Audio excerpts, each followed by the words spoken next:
The charity gala was a sea of champagne, silk, and predatory whispers. But inside the Thorne estate, the air was thick with a different kind of tension, one that had been simmering ever since Julian had knelt at Elara's feet in the kitchen 2 nights ago.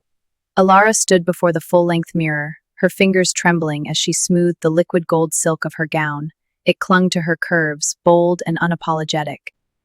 She had intentionally avoided Margot's signature lace and pastels.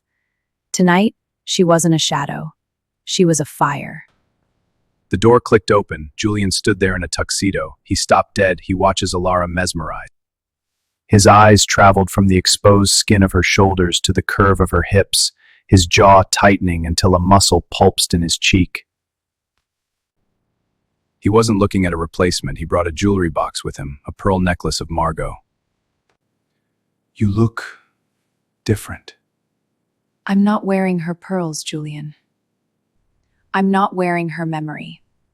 If I'm going to be your wife tonight, I'm doing it as Elara. Can you handle that? Julian walked toward her. He took the necklace from her hand, his fingers brushing hers. The spark was instantaneous. He fastened the clasp, his hand grazing the sensitive skin of her neck. He didn't pull away. Instead, he leaned down, his breath ghosting over her ear. "The world expects a grieving widower. But you're making it very hard for me to remember I'm supposed to be mourning. Stay close tonight, Elara. Not for the show, for me." The gala was a minefield of social daggers. Oh, Julian. It's brave of you to bring her out so soon. She has Margot's eyes, but she certainly lacks her modesty. Elara felt the familiar sting of being compared. But before she could shrink back, Julian's hand settled firmly on the small of her back. His touch was possessive, grounding. "She doesn't lack anything, Beatrice. Elara is my wife. She isn't here to be a reflection of the past. She is the center of my present. I'd suggest you find a new topic of conversation." Elara looked up at him, her breath catching. He wasn't just defending the Thorne name, he was defending her. But the peace was shattered later by the balcony. Marcus Thorne, Julian's bitter rival, was also present. "Quite a performance, Julian. But we all know the truth. You're just using her to warm the bed. Does she know she's just a placeholder?